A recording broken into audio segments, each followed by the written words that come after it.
It's only Tuesday. And it's June. You know what happens? It was freaking freezing for months. And then it got super hot. And it felt like summer, like the first week or two of summer. I was like, this is so nice. I felt very zen. Zen is gone. No more zen. It's over. Zen is over for me. And you know why?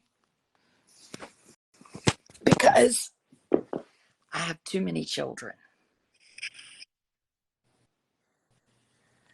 And look,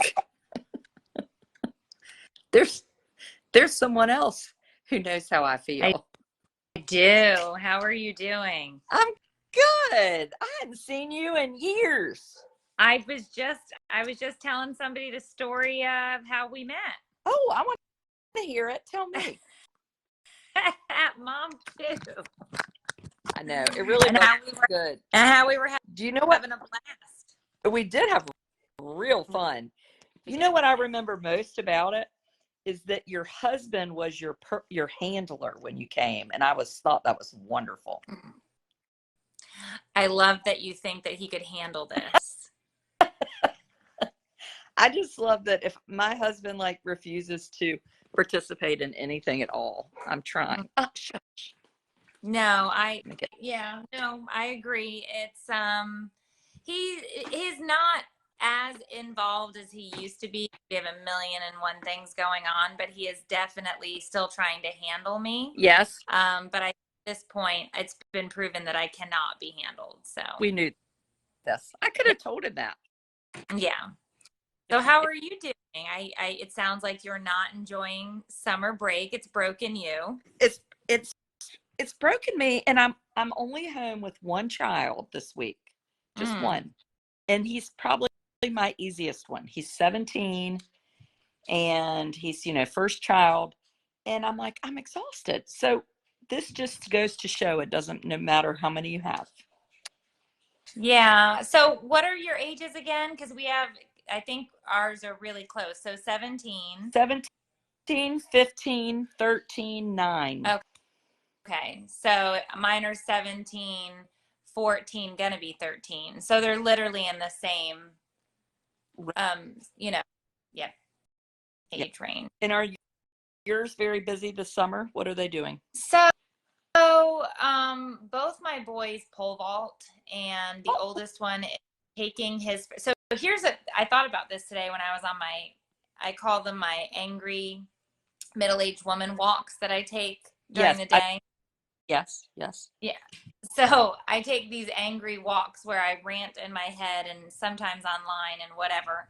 And I was thinking to myself, this is next week will be the first time he will fly solo. He's never done it before. And I thought back to being 8, flying solo, right? Like my parents had no problem sticking my brother and I on a plane with one of those notes attached, like make sure this gets up to New York, right? Right. And I've never done that with my kids. They've never flown solo. We've never really been anywhere, but there was a reason now. He had a camp to go to, right? And so I thought to myself, what happens if he does not make the layover? What happens because I won't be there. And my husband is like, he is 17. Get it together. And I was like, So I had a weird feeling. I haven't. So my 17-year-old is flying to England by himself on Thursday. And I yesterday realized that it was not a direct flight. And I was thinking, I said, so you're going to get to New York and then you have 45 minutes to get to this flight. And he has flown by himself, but he's flown by himself like a direct flight to DC. I mean, nothing big. But I was like, you don't have a very good sense of direction, Thomas. And he was like, well, I do. Just sometimes it goes out. Yeah. But you know what? There's no reason to worry about it. I mean, what are we going to do about it? That's the whole thing. That's what my husband was like. He's going to figure it out. And I'm like, I know, and that's what I say every time. I know, but right? Like I logically know, but I'm going to worry and panic and now think about this until he arrives safely in Panama City when he's picked up from the airport, right?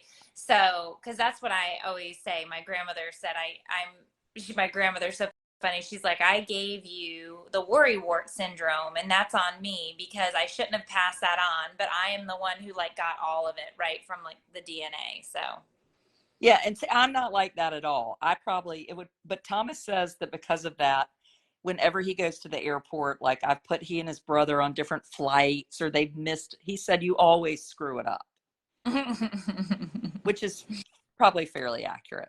yeah. Well, the only other thing you can do that I heard somebody did today, evidently there was a Southwest flight today, and of the 57 passengers, do you know how many got off on wheelchairs? 23. 20. 20 lined up on the wheel, like made the news. Like, are people now using this whole like I need a wheelchair thing to make their connection? They could, Need that to. is probably so I fly weekly, right? Pretty Ooh. much Oh, weekly at this point. yes. Because tell us what you're doing. So So, exciting. Uh-huh. yeah, so I'm on tour. I have a brand new comedy show that I wrote. I'm taking it all over the place. I'm going to be in Charlotte, North Carolina, and Greenville, South Carolina next month, July 18th and 19th. And so I want you all to come. But Charlotte, all my South Carolina. And I have the link. I was so proud of but now I can't, I don't see where I can put a comment in. It's so annoying. well, I'll put it Okay, in. you put it in I'll put it for her in. show. That's what she said. I'll put it in, and then also when I share this, I'll put it at the top, and then we'll put it in the comments. But yes, but the wheelchair thing, you're 100% right. So here's the thing. No flight is direct anymore. Nothing. Absolutely nothing is direct anymore. When I fly, I have to connect all the time. And so I miss flights. It happens, especially when you have 30 minutes. If you have 30 minutes or less, you're screwed. Like, 'cause it depends on the airport, but like the odds are you can't make it. Right. And so you're right. I think a lot of times people are like, screw this. I'll make it so they can't leave without me because, we have been sitting. I sat on a plane one time for over an hour and 20 minutes while they got somebody and wheeled them to our plane. They held us on the tarmac for an hour and 20 minutes. Well, I didn't actually know that was a thing. They do it. I've seen it. Lisa says, go see the show. It's great. So Lisa's seen the show. Well, thank you. So you're in Charlotte in July, and then you're South Carolina. Mm-hmm. And you're in Raleigh in November, right? Yeah. That's the one. Yes. I get to go to that one. Tell us about the show.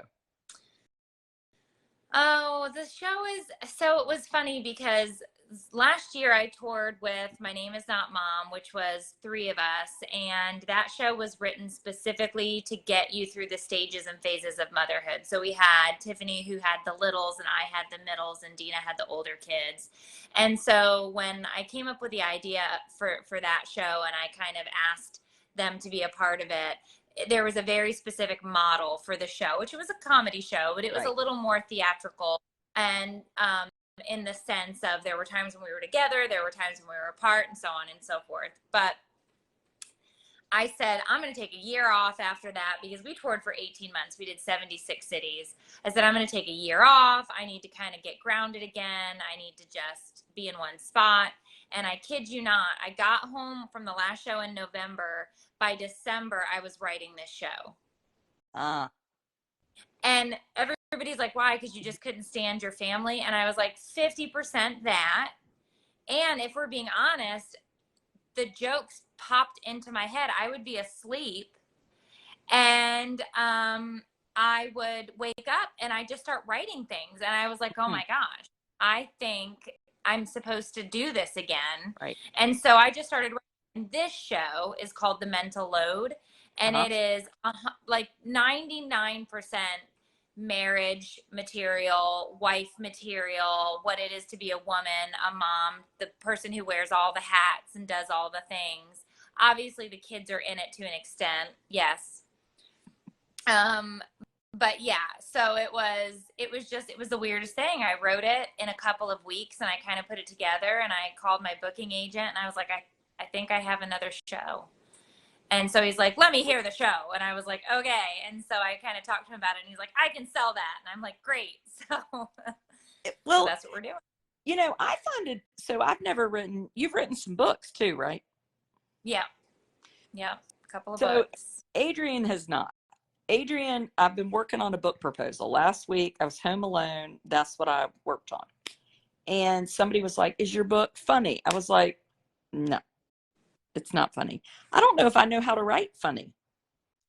I think the only advice I'd give you is to write as yourself conversationally. And I think that you will find that there will be parts of it that will probably be very funny because of just your perspective on whatever it is that you're writing about, and your take on it. But like, if you were to ever read one of my books, it is though we are sitting and having a conversation. I am writing it the way I speak it, the way it comes out my mouth. I would literally write out my mouth in the book. Like, that is it.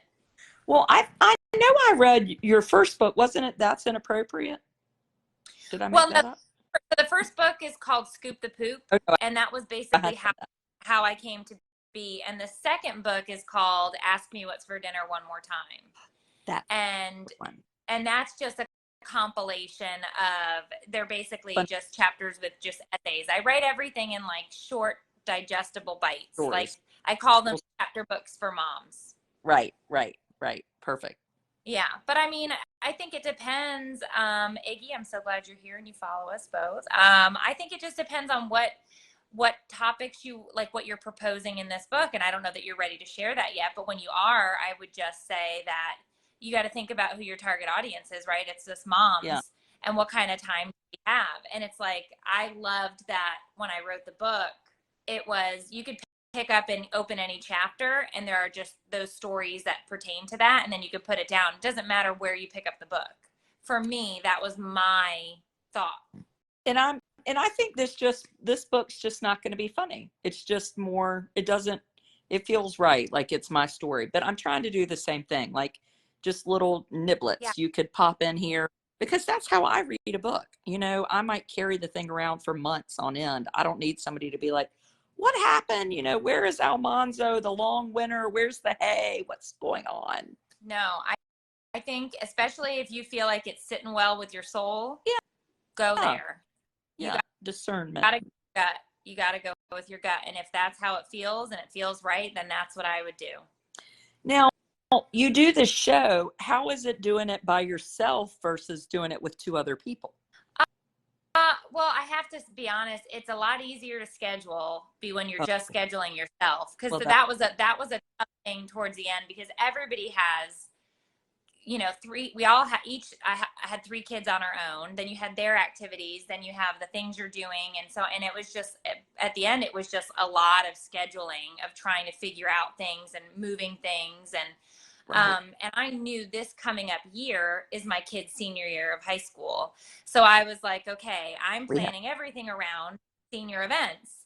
So I'm not going to tour in March, April, or May. So I was like, I'm going to upload it very heavy in the front, and I'm going to tour hard through the summer and into the fall and winter. And then I'm going to take a break. And then coming out that summer, then I will go back on the road. But I knew that I wanted to be home. It's my daughter's freshman year, so she's gonna, whatever sport or activity she gets into, I don't want to miss games and things. So you know, I just wanted to, and my youngest is homeschooled, so he's pretty easy to, you know, he goes wherever we go, and that's the nice thing about being at home. So he just, what we're doing, let's go do it. Well, that's a good way. The senior year feels large to me, and I'm the same way. I think, okay, well, I don't want to miss things. I haven't done as much traveling or speaking. It just hasn't felt right to me. And I think when you do what you or I do, I think one thing I've learned is to go with my gut of what feels right. You know, I think you feel like I need to do this and I need to do that and I have to be this. And it's like, no, you really don't. You don't. And also, you force things, or you say, I have to do this, and then you try to go and do it. It's never feels right because it's inauthentic. And I know that those are buzzwords that people talk about, or like, you know, organic and authenticity and this and that. But being honest to who you are, you don't don't do those things. So like I used to make so many sketch comedy videos. I was doing, at one point I was doing 3 a week. I was just scripting and filming and this and that. And then when I started taking on these other projects, I realized I can't do all of these things.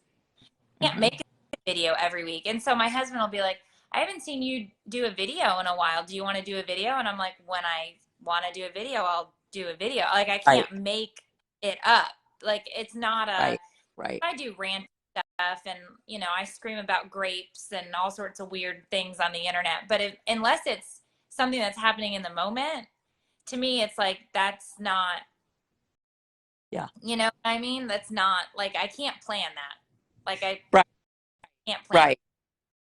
No, you can't. Hold on. I'm banning Muhammad Ahasni, who's trying to gobble us up with his alien. I think too, I was telling my 17-year-old today, we were, you know, driving home. So he and I went down, spent the night in Hatteras, which is the Outer Banks, and he wanted to kite surf and hadn't really worked very much. And I said, you know, Thomas, you can work all you want in life. You can work and work and work. But at some point you have to say, how much is enough, you know, and what am I missing? And what is this point? And I think maybe that's being almost 50 that I feel like I've hopefully gotten to that point a little bit of like, you know what, I like doing videos, but I don't like to travel. So I'm not traveling. Or for you, like, okay, I like doing this comedy show and that's where I'm going to put my time because I can't do all the things.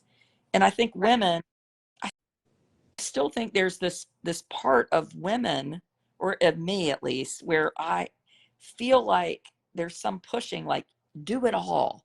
You exercise and do it all. And it's just not possible. No, you'll always drop the ball somewhere. You can't cook dinner, exercise, go to the playground and work and look good and have a good attitude in the same day. I cannot. No. That's like a month's worth of activities. Yeah, and I mean, and I do travel a bunch, and people always ask me, they're like, "Well, don't you feel guilty for leaving?" And I'm like, "No, I actually don't feel guilty for leaving because my kids know that I absolutely love doing stand up. They know that it pays. They know that it affords them opportunities, right? Like they want to go to camp, they want to do these things. Like I got to go to work, right? And it also shows them, like, hey, you want to chase a dream, you want to become something, you want to do, then you have to go out and you have to try it. Right. So I did in the beginning, there was guilt with travel, but now there's no guilt with travel. I, of course, feel guilty about a million other things, right? Because like we're screwing them up every day, but we also, I think, as much as we're screwing them up, they are learning things. They are, you know, they are taking these lessons. I think they are, because they show us that they are by doing these amazing things that we didn't even know that our kids could do, right? So it's just a pull and all of those things. And that's, you know, that's motherhood. I think that's the mental load, right? That's the whole thing that I'm talking about, you know, and ranting about. Yeah, and owning it. Meredith, how did you end up into this? You've been at this a long time. I'm 7 years in. Tell us a little bit about the beginning. I'm just curious myself. So I was a teacher for 13 years. Okay. And when Brian turned 4, so Brian, my youngest, had a brain injury from birth. Okay. And he was diagnosed with mild CP at around 18 months because he didn't walk and he didn't talk and he didn't do the things. And so they knew it wasn't his legs because we took him to the orthopedist, and we knew it wasn't this and we knew it wasn't that. And so then we finally did, the last thing they do is that brain scan, you know, and they're like, here's the brain damage. It affects, you know, right side of brain is left side of body. These are the things that XYZ could happen, right? And so it took up a lot of time to take him to various appointments and things. And I was the one that was always missing work. Right. So I ended up teaching virtual, which is actually what he does now, is virtual school. And that way I could take him to his appointments. And he was, he was diagnosed on the spectrum at 4. And then, there's all those other appointments that you're taking them to, and it just became very consuming. I don't have to tell you any of this. And I needed somebody to talk to because I felt like I didn't have anyone. Right. And so I joke like, well, I'm going to write a blog. And my husband's like, sure you are. And so I bought the domain name and I got all the stuff, and it sat for a year. I didn't touch it. I didn't do anything. And during the course of that year, I ended up getting really sick, and I was diagnosed with an esophageal tumor. And so I had to go and have a really big surgery, and they told me they weren't sure if it was cancer. They were like, it's a 5% survival rate because esophageal cancer is very difficult to treat. And so I made a lot of freezer meals, and I signed my husband up for a dating service. I was like, when I've died, you're going to need to date because you cannot raise these kids on your own. So all of these things are happening. And he's like, you're insane. And I'm like, a little bit, but still, like, if I die, what are you going to do? Like, you're middle-aged, you're bald, you've got 3 kids. Right. So luckily it was not cancer. They were able to get all of it out at once. It was a spindle cell myeloma, which is a form of tumor that grows like a weed. It crushed my esophagus. Wow. And I have a scar from sternum through belly button. They cracked me open. 3 surgeries later, they put it all back together. And when I got home from the hospital, I said, I'm going to do it. I'm going to start the blog. I'm going to do all the things that I said I was going to do because life is too short. And I'm going to do it. And he said, sure you are. And I had the surgery in August. I wrote my first blog post in September. And that was back in 2014. So 10 years is your anniversary coming up. Yeah, it will be. It will be. So it's been a while. I've been around for a little bit. It started as a written blog, anonymous. Then it turned into anonymous. Yep, the live, because I was still teaching. Oh, so I didn't want to lose. Right. And then I switched over to video when I realized how Facebook was getting really big into competing with YouTube with the video. So I was like, I think I should maybe take what I'm writing and put it into videos and make videos or do this or do that. And I always wanted to do stand-up comedy, but I never really had the courage to do it. Right. And something about almost dying or thinking you're going to die, because I guess I didn't technically almost die, right? I had the tumor and they were able to take the tumor out. It was slowly starving me to death. It did make it very difficult to eat when you have a tumor in your throat. But right. But thinking in your brain, like, I'm going to be dead, and realizing how quickly that it changes your perspective. And so now when somebody tells me no, or we're going to pass on this project, or we don't think, I'm like, that's cool. I'll find another way. Right. Right. There, I can do this. I can do that. Yeah. But yeah, so I just started talking about the things I wanted to talk about. No. Well, I love that. That makes sense. I didn't do, when I started my blog, I remember, people would be like, I've never read a blog. I'm like, well, neither had I before I started one. I just knew. I thought, I said to my husband, I've told my followers this, I'm going to start this blog and call it Tales of an Educated Debutante. And my husband was like, that is a horrible name. And I was like, well, then that secures it, that I definitely like it now that you've said that. And he was like, yeah, right. You're going to do that for 5 minutes, just like you've, joined a gym or done 800 other things. I was home with 4 pretty little kids, 7 and under.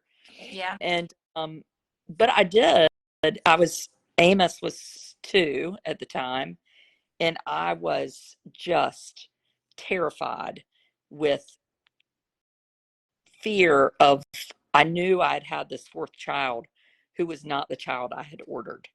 And you might have felt a little bit like that. And I thought, this is scary, because I expected this person to come and I got the wrong order. And so it was just trying to process all those feelings. And the part of me that really, it's pretty vain, honestly. It's not like a good thing to admit. But I thought, if I'm talking about it, then other people won't be. Like, I don't want them whispering or gossiping or like, what's going on with him? Like, I want to be the one that's putting out the rhetoric, I guess. Right.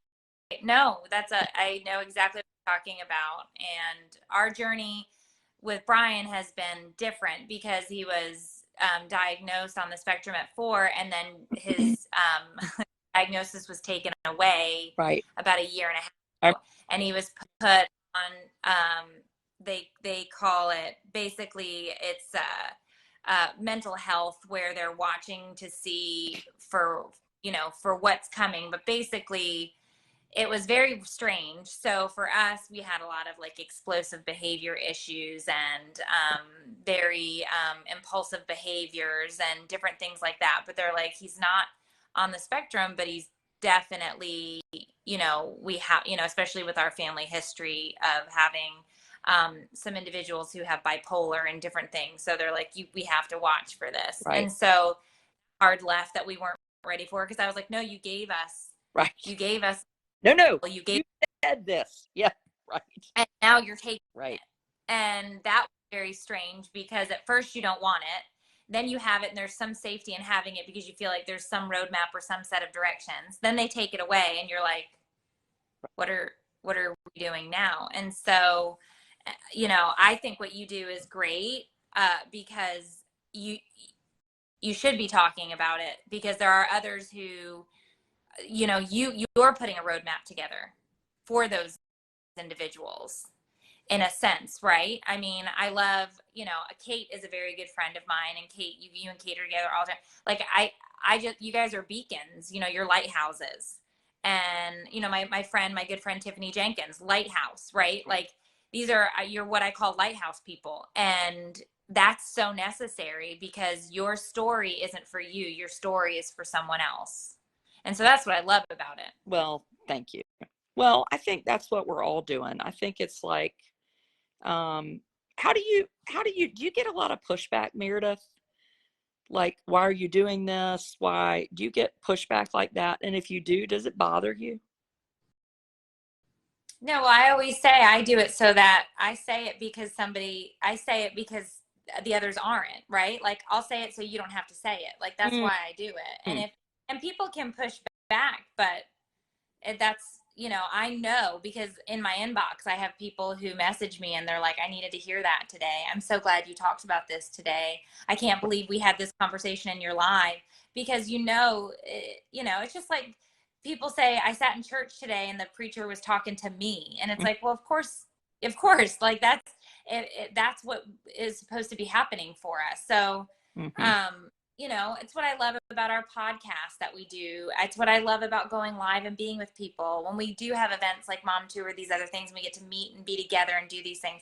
Like, right. I think that the whole point is so that everybody who's sitting at home in their bathrobe listening can be like, oh, yes, like, that's what I needed today. Like, right. I just needed to feel, because that's what it is. The stuff we watch on TV, I got to remember my language. The stuff we watch on TV is not reality. Mm-hmm. The reality is not reality.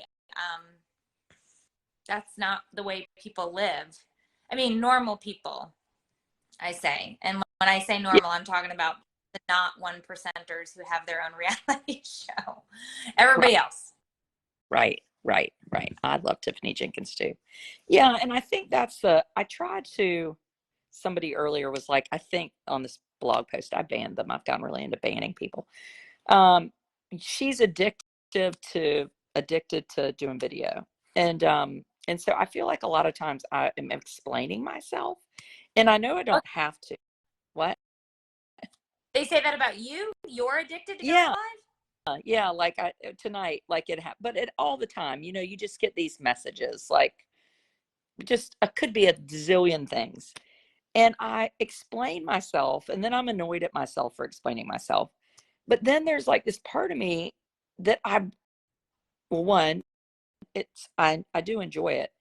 Two, it's a job, like I have 3 kids getting ready to go to college, and, want them to be able to go where they want. And I want them to be able to go to England for the summer and do these fun things, But three, I feel like maybe it's what you said, that other people aren't. It's like when things are chaotic or messy or hard. I had a video with Kate and Carrie Cariello, and we do like a weekly thing.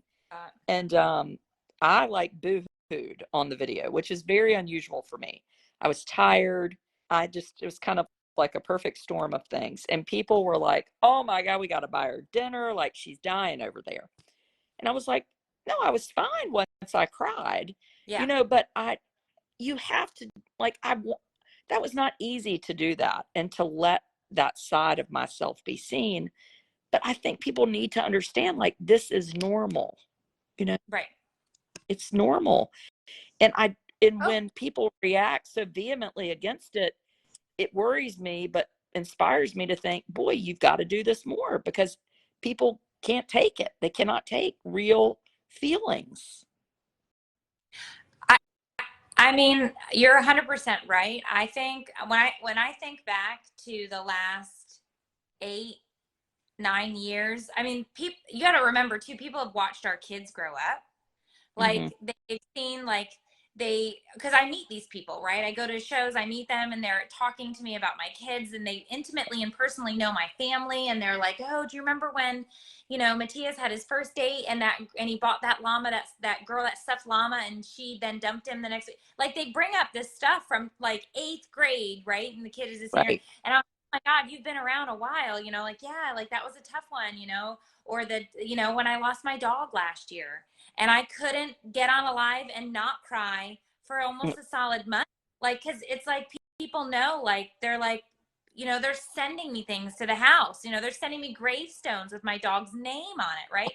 But that's real life. Like, losing your little best friend is, right. I mean, it's soul crushing, And so people go through, whether it's struggles in your marriage, because Dave and I have talked about that.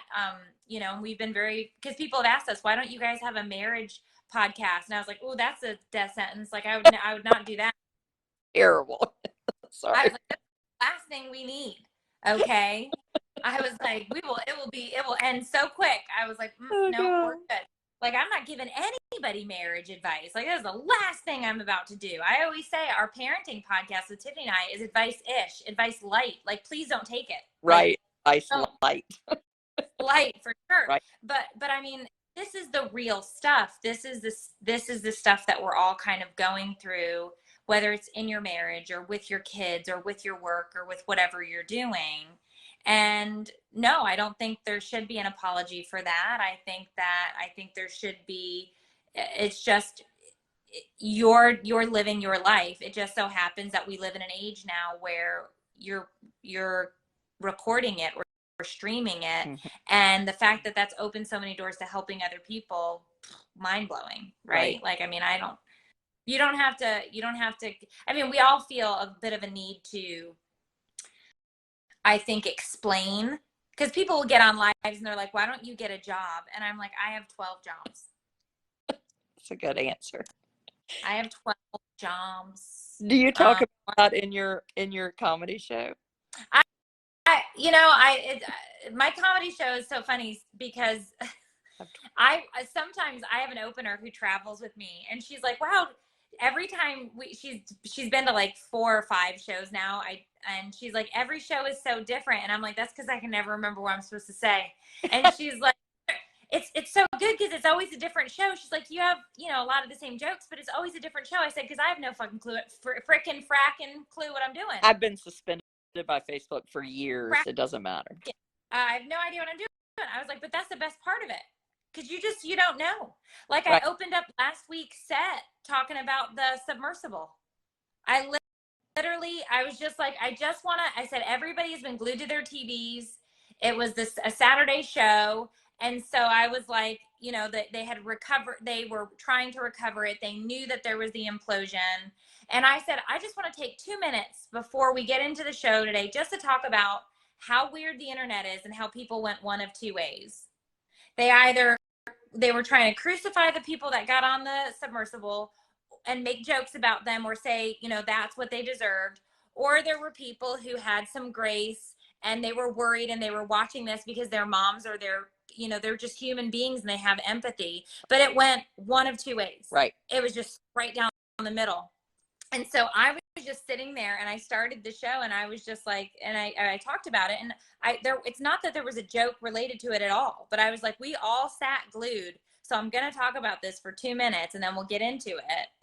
And I said, if there are any billionaires here that have $250,000 worth of disposable income, I could tell you how to spend some of it. And that was it, So I was just, it's commentary on on the world we live in, right? Yes. Yes. Yes. Yes, it is. Yes, it is. And I basically spent my whole week watching that submersible. Yeah. And I really logged some time. That and the Murdoch trial. Did you watch the Murdoch trial from South Carolina? I did. And that whole story is just so weird and so tragic and so sad. And it's a left and a right and a left and a right. And then for the mom and the son to end up dead, and now he's in jail, and they killed the housekeeper too. And then it just was one of the, so I just live my life on murder and murder mystery. And so all I read books on murder. I watch the TV on the murder. My husband is concerned, but I don't know. I think it's because with human nature, I want to know why. Why'd you do that? Yeah. I love some Dateline. In fact, I usually when I hear him come in, I try to jump up and make it look like, but today I was watching Dateline, and he said, so have you ordered the succinylcholine yet? Oh gosh, stop. The succinylcholine is, I was like, oh, you've given away all my secrets. Now they'll know. You imagine? Yeah, I think I've seen every episode. So I have Hulu. I probably have every streaming service, right? But Hulu is where I can watch all the recent episodes of 2020. And I think I've literally seen every episode of every season of 2020 that they have on there. Me too. And it's just and Dave is always everybody knows that if I end up dead, it was you. And I was like, it wouldn't be me. I was like, I don't have the stomach for that. And he's like, yes, you do. You have a whole playbook of everything you've ever watched. And I was like, I could never. No, we've also learned that you're going to get caught, and I do not go to jail. No, doesn't sound fun. No. That sounds terrible. Yeah. Jail? And I'd feel so guilty for my children. Oh, no, I'm not doing that. No, but it's true. It's the why. I'm super excited for November in Raleigh. I'm going to, we need to get a good link up for the Raleigh show. But right now, if you're Charlotte area, I got a lot of Charlotte peeps.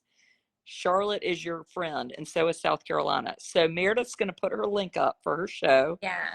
And I can put it now. And then when I share this, because I'm going to go share this to my page as soon as I'm done to tag you in it. And then I'll have it there. And then if you want, when you're done with this live, you can add it in the caption. Oh, perfect. I shall do that. And then it's done. And then I'm just putting here. So it's in the, that should be right. I'm trying to read it. I don't have my glasses on, but it's just my name, Masony.com/tour. So that should populate. I'm going to see it. This is called technologically savvy right here. I don't know about that. I don't know that I. And did you go to Mom 2 this year? Because I did not. I did. I got to be honest, Arizona is beautiful, but I did not do well with the heat, the dry heat, because I'm in Florida, so I love the humidity, and it felt like I was baked in an oven, and I thought I was going to die. So I don't really want to go back, maybe unless it's winter. Well, the next one is in Nashville, Tennessee. Yeah. So I think that's a good one. Yeah, I'm sure. I've been 6 times. I'm sure I'll go back. Yeah. Nashville. I like it. I like California. Wait, California is where we met, right? It was in California. Yeah, but that time change kicked my ass. It's just terrible. Oh, I don't know. I mean, I think just because of the way I travel, you kind of just fall into, Yeah, there's always some sort of change. But I feel you. California is a big one because it's the 3 hours. yeah, So you're tougher than I am. Okay, I'm gonna find this comment. I, Well, thank I don't. you. I hope you'll come on again. That was so nice. Yes, I absolutely love. I mean, I feel like everybody else. I see your stuff all the time, Well, so I feel like I know what's going and what's going on. But at the same time, I had to reach out to Kate to get your info because I was like, I don't think we ever exchanged. I looked for you in my phone and I was like, I don't think we ever exchanged info, which is odd. But yeah. Well, I was so glad now to have your digits. oh yeah, all of them. All of them. Yeah. So So when do you head out of town? I'm actually, this is my summer break. So my next show is Charlotte. So I don't leave until July 17th. July 17th. Yeah. Get ready, people. I have 3 weeks off, which is it's my only downtime in this pretty much this whole tour. But I knew with the kids, I was like, I have to be home for a little bit over the summer because they have 9 million camps. Right. Yes. It just involves a lot of Yeah. transportation, I've noticed. That's what I do. Yes, that's your job. Yeah. One of your 12 jobs. Yeah. Yeah. Well, I didn't even count that one. Let me throw it in. There's 13 Yeah. now. Well, thank you. And I'll look forward to seeing you before too long. Oh, yeah. Well, thank you so much. And I'll have to have you over on our side. And I'm going to I go would love it. and tag you and make sure that everybody goes on over and gives a follow. Perfect. And we will see you then. And y'all too. Go find Meredith. Okay. Bye. Bye.